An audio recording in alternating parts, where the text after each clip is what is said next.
ধুর ছাই, সকাল থেকে একটাও বউনি হলো না। আর ওই পলাশের দোকানে দেখ, যেন মেলা বসেছে। লোকের কি টাকার অভাব নেই? পচা সবজিগুলোও লোকটা হাসি মুখে বেচে দিচ্ছে।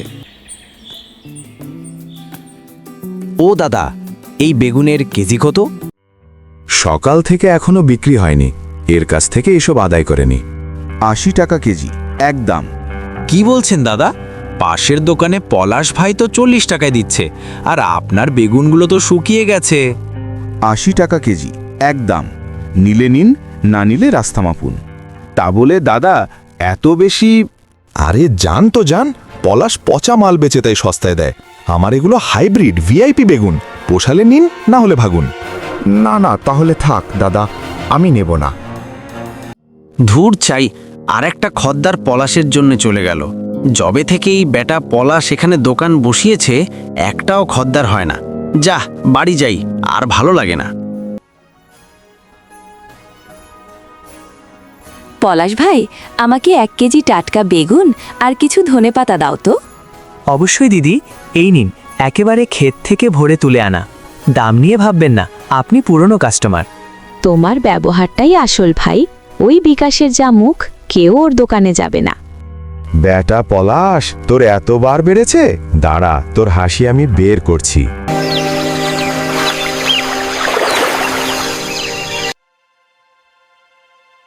এই যে আজ এত তাড়াতাড়ি ফিরে এলে যে, খুব আমদানি হলো বুঝি?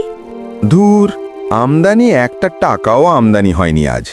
হ্যাঁ, রোজ রোজ এরকম খালি হাতে ফিরলে কি করে সংসার চলবে বুঝি? হ্যাঁ, কি করব বলো বউ, ওই পলাশের জন্য। হ্যাঁ হ্যাঁ, ওই পলাশের জন্য একের পর একটা খড়দার হাতছাড়া হয়ে যাচ্ছে। তাই পলাশের দোকানটা তুলে দিলেই তো পারো। তুলে দিব, কিন্তু কি করে?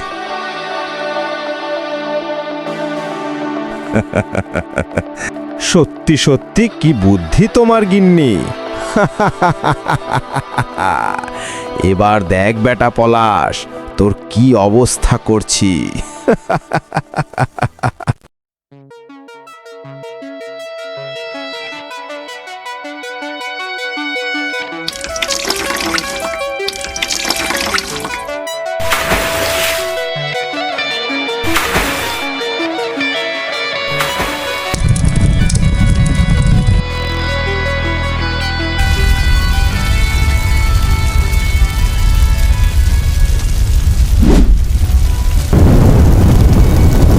কে কোথায় আছো? আগুন লেগেছে, জল নিয়ে এসো, জল নিয়ে এসো, আগুন লেগেছে, তাড়াতাড়ি জল নিয়ে এসো।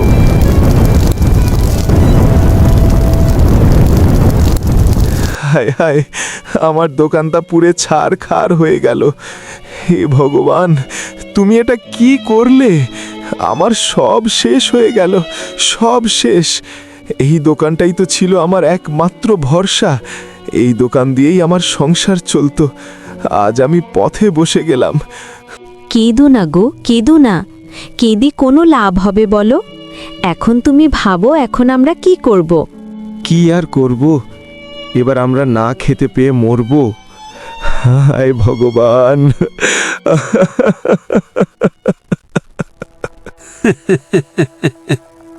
কাঁদ পলাশ, আরো কাঁদ।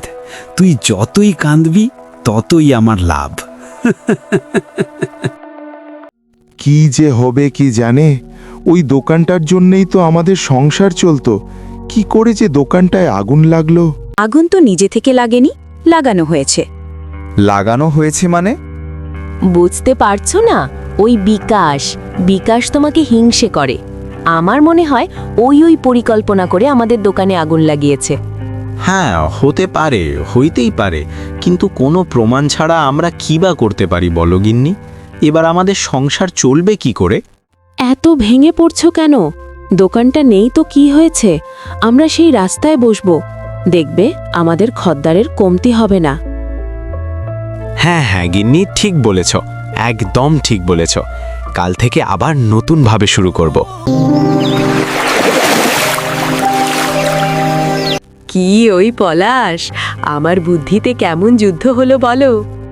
উফ, দারুণ দারুণ দারুণ! যাই যাই, তাড়াতাড়ি দোকানে যাই, আজ অনেক আমদানি হবে।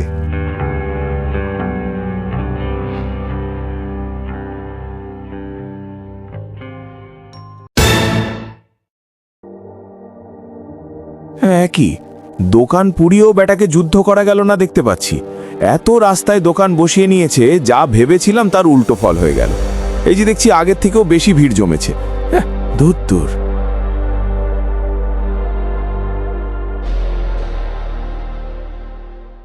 বুঝলে গিন্নি, বুঝলে গিন্নি, যেভাবেই হোক পলাশকে ওখান থেকে তাড়াতে হবে, যেভাবেই হোক। এমন কিছু একটা করতে হবে যে ব্যাটার ভাগ্যে শনি একবারে এসে শনির তা দিন করে নাচে। হ্যাঁ, কিন্তু সেটা কিভাবে করা যায় বলো তো? ওই পাশের গ্রামে আমার গুরুজির আশ্রম আছে। শুনেছি গুরুজি এখন সেখানে আছেন। এইসব ব্যাপারে গুরুজি একেবারে হিষ্টহস্ত। ভাবছি একবার তার কাছে দেখা করলে হয়। ভোম ভোলে, জয় শিব শম্ভু, ভোম ভোলে, বাড়িতে কেউ আছো? ভোম ভোলে।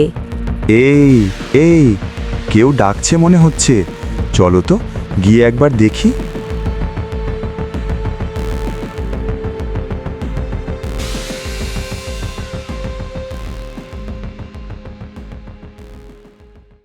কে আপনি? আমি তোর গুরুজির শিষ্য। গুরুজি আমাকে এখানে পাঠিয়েছেন।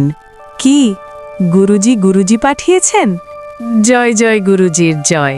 তোদের খুব খারাপ অবস্থা, তাই না? আরে আর বলবেন না, আমাদের দোকানের পাশে ওই যে পলাশ। সব জানি আমি, সব জানি। গুরুজির দিব্য দৃষ্টি দিয়ে সব দেখেছেন, তাই তো আমায় পাঠিয়েছেন তোদের সমস্যা দূর করতে।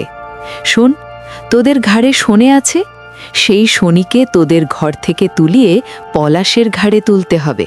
কিন্তু কিভাবে?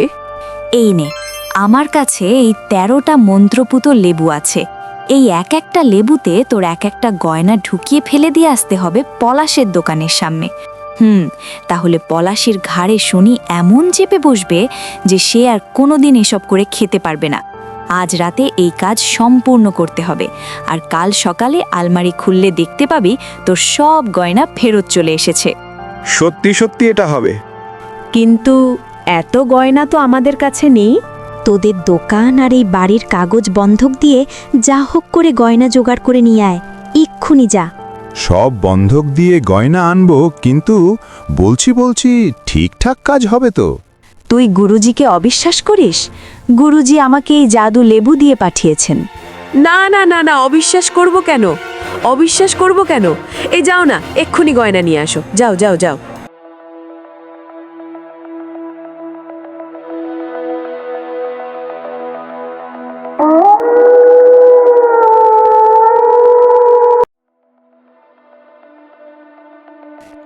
এবার লেবুগুলো এখানে রেখে দিই, তাহলেই কাল সকাল থেকে পলাশের ব্যবসা একেবারে লাতে উঠবে।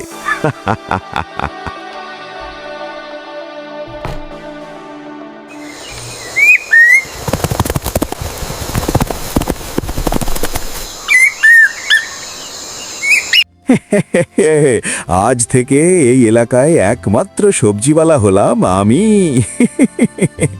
এতক্ষণে নিশ্চয়ই বউ আলমারিতে গয়নাগুলো ফেরত পেয়ে গেছে।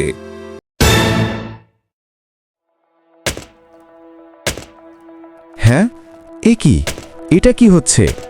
আজ থেকে তো পলাশের ব্যবসা বন্ধ হওয়ার কথা ছিল। ও দাদা, ও দাদা, কি ব্যাপার বলুন তো? পলাশ দোকান সাজাচ্ছে, এত টাকা ও কোথায় পেল? কি জানি বলছে, তো সকালে দোকানে এসে দেখে কয়েকটা লেবু দোকানের মধ্যে পড়ে আছে, আর সবগুলোর মধ্যেই নাকি অনেকগুলো গয়না পেয়েছে। যাগ্গে, ভালোই হলো, ভালো লোকের সাথে তো ভগবান ভালোই করেন। লেবু গয়না, কিন্তু গয়না তো ফেরত পাওয়ার কথা। হ্যাঁ গো, শুনছো? গয়না তো এখনো ফেরত আসেনি। আর গুরুজির কাছে খবর নিয়ে জানলাম গুরুজি আমাদের কাছে কাউকে পাঠাননি। এবার আমরা কি করব গো? হ্যাঁ, এসব কি বলছো? হ্যাঁ, কান কান আরো গান, বিকাশ যেমন কর্ম তেমন ফল। আমি জানতাম তোর বউয়ের একজন গুরু আছে। গুরুজির নাম করে সন্ন্যাসী সেজে কেমন ঠকালাম তোদের।